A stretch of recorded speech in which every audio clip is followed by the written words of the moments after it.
మేడ్చల్ జిల్లా పోచారంలో గోరక్షాదళ్ సభ్యుడు సోనూ సింగ్ పై ఇబ్రహీం అనేటువంటి వ్యక్తి కాల్పులు జరిపాడు. యశోద ఆసుపత్రిలో సోనూ సింగ్ ప్రస్తుతం చికిత్స పొందుతున్నాడు. అయితే సోనూ సింగ్ ను పరామర్శించేందుకు బీజేవైఎం నేతలు భారీగా యశోద ఆసుపత్రికి రావడంతో పోలీసులు అడ్డుకోవడం జరిగింది. ఈ క్రమంలో పోలీసులకు బీజేవైఎం నేతలకు మధ్య వాగ్వాదం జరిగింది.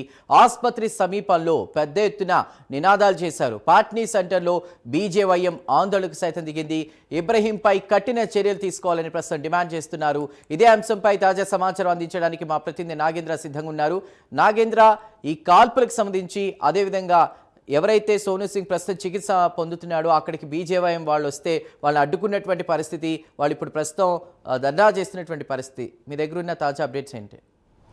Thank you Chandu. ప్రస్తుతం పోచారంలో జరిగినటువంటి కాల్పులు ప్రస్తుతం తెలంగాణ రాష్ట్రంలో కలకలం రేపుతున్నాయని చెప్పాలి. ఎందుకంటే గో సంరక్షణ దళకు సంబంధించినటువంటి సోనీ సింగ్ ప్రశాంత్ అనేటటువంటి వ్యక్తి పైన ఇబ్రహీం అనేటటువంటి వ్యక్తి కాల్పులకు తెగబడడం జరిగింది. ముఖ్యంగా ఈ 10 రోజుల్లోనే ఇబ్రహీం అనేటటువంటి వ్యక్తి ఇతర రాష్ట్రాలకి గోవుల్ని తరలిస్తూ ఉంటాడు. ప్రస్తుతం ఈ 10 రోజుల్లోనే 4 సార్లు సోనీ సింగ్ ఎప్పటికప్పుడు కూడా గో సంరక్షణకు సంబంధించినటువంటి సోనీ సింగ్ ఎప్పటికప్పుడు కూడా గోవుల్ని రక్షిస్తుంటాడు. దాంట్లో భాగంగానే 10 రోజుల్లోనే వరుసగా ఇబ్రహీంకి సంబంధించినటువంటి గోవులను 4 సార్లు అడ్డుకోవడం జరిగింది. దీంతో పగ పెంచుకున్నటువంటి ఇబ్రహీం సోనూ సింగ్తో మాట్లాడాలంటూ కూడా పోచారానికి పిలవడం జరిగింది. ఈ మధ్య పోచారానికి వచ్చిన తర్వాత ఇబ్రహీంతో మాట్లాడేటటువంటి సమయంలో మాట పెరగడంతో ఇబ్రహీం సోనూ సింగ్ పైన కాల్పులు జరిపినటువంటి పరిస్థితి ఉంది. దీంతో ఒక్కసారిగా ఆయన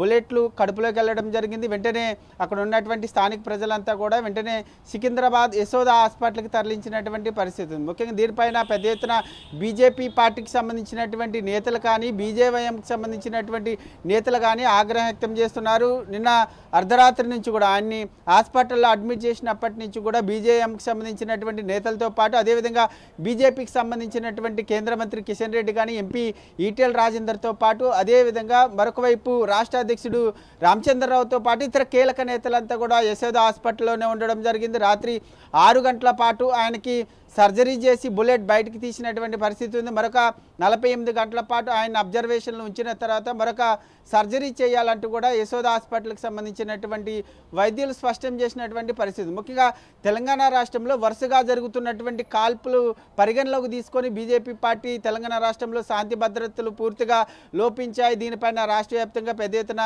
నిరసన కార్యక్రమాలు చేపట్టాలనేటటువంటి నిర్ణయానికి రావడం జరిగింది. ఈరోజు మరికాసేపట్లో లకిడికాపుల్లో ఉన్నటువంటి డీజీపీ కార్యాలయం వద్ద బీజేపీకి సంబంధించినటువంటి కీలక నేతలంతా కూడా పెద్ద ఎత్తున నిరసన కార్యక్రమం చేయబోతున్నారు. ఈ కార్యక్రమానికి బీజేపీ రాష్ట్ర అధ్యక్షుడు రామచంద్రరావుతో పాటు బీజేపీ శ్రేణులంతా కూడా పెద్ద ఎత్తున హాజరయ్యేటటువంటి అవకాశం ఉంది. ముందస్తు చర్యల్లో భాగంగా ఇప్పటికే డీజీపీ రాష్ట్ర కార్యాలయం వద్ద భారీ భద్రతను సైతం ఏర్పాటు చేయడం జరిగింది. బారికేడ్లు సైతం ఏర్పాటు చేశారు. మరొకవైపు యశోద హాస్పిటల్ వద్ద కూడా సేమ్ సీన్ రిపీట్ అవుతున్నటువంటి పరిస్థితి. ఎందుకంటే ఒకవైపు బీజేఎంకి సంబంధించినటువంటి నేతలంతా కూడా యశోద హాస్పిటల్కి వెళ్ళి పెద్ద ఎత్తున నిరసన తెలుపుతున్నారు. దీనిలో భాగంగా చుట్టూ కూడా యశోద హాస్పిటల్కి సంబంధించి నలువైపులా కూడా పూర్తిగా బారికేడ్లు ఏర్పాటు చేయడం జరిగింది. ఎవరిని కూడా యశోద హాస్పిటల్కి లోనికి పంపించినటువంటి పరిస్థితి కనిపిస్తుంది. మరొకవైపు ఎట్టి పరిస్థితుల్లో కూడా ఇబ్రహీంకి సంబంధించినటువంటి అంశంలో ఎవరైతే కాల్పులు జరిపారో ఆ ఇబ్రహీంని ఇప్పటికే పోలీసులు అదుపులోకి తీసుకున్నారు. మరొక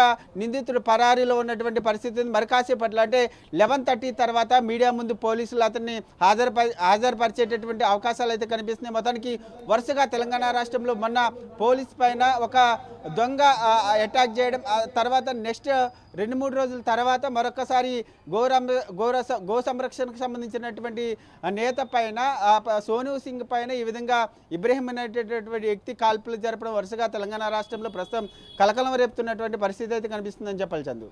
నాగేంద్ర, ముఖ్యంగా సోనూ ప్రస్తుతం కాల్పుల వ్యవహారం అనేది తెలంగాణ రాష్ట్రంలో సంచలనంగా మారింది. అంటే ప్రతిసారి ఇలా అడ్డుకోవడం, కాల్పులు జరపడం ఇవన్నీ మనం చూస్తున్నాం. దీనికి ఒక ఎండ్ కార్డ్ ఎప్పుడు? అంటే ప్రభుత్వం నుంచి ఏమైనా చర్యలు ఉంటాయా? మరోవైపు అటు బీజేపీ తెలంగాణ అధ్యక్షుడు రామచంద్రరావు కావచ్చు, ఇతర ప్రముఖ నేతలందరూ కూడా దీనిపై స్పందిస్తున్నటువంటి పరిస్థితి. ఇది ఇంకా ఉధృతం కాకుండా, ఇప్పటికే వాళ్ళు పాట్నీ సెంటర్లో ఆందోళన చేస్తున్నారు, ఉధృతం కాకుండా ఎలాంటి చర్యలు తీసుకునే అవకాశం ఉంది? కాల్పులు జరిగిన తర్వాత బీజేపీకి సంబంధించినటువంటి నేతలంతా కూడా పెద్ద ఎత్తున రాష్ట్ర ప్రభుత్వం పైన మండిపడుతున్నారు. ఎందుకంటే రాష్ట్రంలో శాంతి భద్రతలు పూర్తిగా కరువయ్యాయి. ఎప్పటికప్పుడు కూడా కాల్పులు జరగడం, అదేవిధంగా ఇతర వ్యక్తులపైన అటాకులు జరుగుతున్నా సరే ప్రభుత్వం పట్టించుకోవడం లేదు. పోలీసులు కూడా పూర్తిగా గూండాలకే సపోర్ట్ చేస్తుందంటూ కూడా ఇప్పటికే బీజేపీ నేతలంతా కూడా పెద్ద ఎత్తున మండిపడుతూనే మరొకవైపు నిరసన కార్యక్రమాలకు సైతం పిలుపునిచ్చినటువంటి పరిస్థితి. ప్రస్తుతం దానిలో భాగంగానే డీజీపీ రాష్ట్ర కార్యాలయం వద్ద నిరసన కార్యక్రమానికి దిగుతున్నటువంటి పరిస్థితి ఉంది. ఈ అంశంపైన ఇప్పటికే కిషన్ రెడ్డి చాలా ఘాటుగా వ్యాఖ్యలు చేశారు. రాష్ట్ర ప్రభుత్వం ఏవైతే గోవుల్ని తరలిస్తున్నారో ఆ గూండాలకి రాష్ట్ర ప్రభుత్వం కానీ అదేవిధంగా పోలీసులు కానీ సపోర్ట్ చేస్తున్నారు. కానీ గోర సంరక్షణకు సంబంధించినటువంటి నేతలు ఎవరికీ కూడా పోలీసులు భద్రత కల్పించడం లేదు. ముఖ్యంగా మన సోనూ సింగ్ అనేటటువంటి వ్యక్తి ఇబ్రహీం తరలించేటటువంటి 10 సార్లు దాదాపు 10 సార్లలో దాదాపు 4 సార్లు ఇతర రాష్ట్రాలకు తరలిస్తున్నటువంటి సమయంలో పోలీసులకు సమాచారం ఇవ్వడం కానీ ఆ గోవుల్ని ఇతర రాష్ట్రాలకు తరలి వెళ్లకుండా అడ్డుకునేటటువంటి ప్రయత్నం పోలీసులతో పాటు ఈ సోనూ సింగ్ అనేటటువంటి వ్యక్తి చేసినటువంటి పరిస్థితి.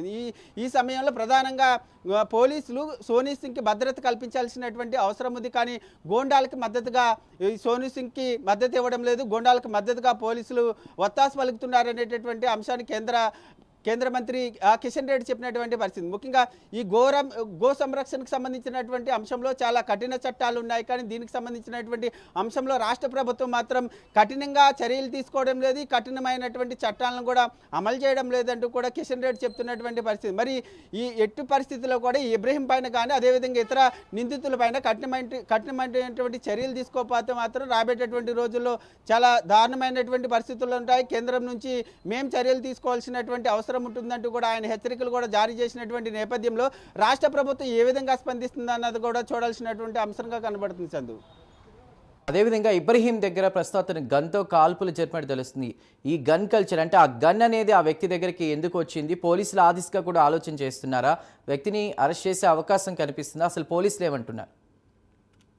ఇప్పటికే ఎవరైతే కాల్పులు జరిపారో ఆ ఇబ్రహీంని ఇప్పటికే పోలీసులు అదుపులోకి తీసుకున్నారు. మీడియా ముందు 11:30 గంటలకి ఆ నిందితుల్ని ప్రవేశపెట్టబోతున్నారు. ముఖ్యంగా ఆయన ఎందుకు కాల్పులు జరపాల్సి వచ్చింది, సోనూ సింగ్తో ఎందుకు మాట్లాడాలంటూ కూడా పోచారానికి ఎందుకు పిలవడం జరిగింది? ఎందుకంటే గతంలో 4 సార్లు ఇబ్రహీంకి సంబంధించినటువంటి గోవులను అడ్డుకున్నాడనేటటువంటి క్రమంలోనే ఆయన పైన పగ పెంచుకోవడం, అదేవిధంగా పోచారంకి వచ్చిన తర్వాత ఇద్దరు కూడా సయ్యదు కుదుర్చుకునేటటువంటి మాటల్లో భాగంగా కొంత మాట పెరగడంతోనే అక్కడ కాల్పులు జరిగాయన్నది చాలా స్పష్టంగా అర్థమైంది. దీనికి సంబంధించినటువంటి వాటిపైన ప్రధానంగా పోలీసులు పూర్తి స్థాయిలో ఇప్పటికే విచారణ చేపట్టడం జరిగింది. అరెస్ట్ చేసినటువంటి నిందితులను కూడా 11:30కి మీడియా ముందు ప్రవేశపెట్టబోతున్నారు. ఇబ్రహీంతో పాటు మరొక నిందితుడు పరారిలో ఉన్నటువంటి పరిస్థితి ఉంది. 11:30 తర్వాత పోలీసులు చెప్పేటటువంటి పూర్తి స్థాయి విచారణలో వాళ్ళు ఏం చెప్తారు, ఇబ్రహీం ఎందుకు కాల్పులు జరపాల్సి వచ్చింది, అసలు సోనూ సింగ్ అక్కడికి ఎందుకు వెళ్ళాడు అనేటటువంటి అంశాలని మరికాసేపట్లో మీడియా ముందు పోలీసులు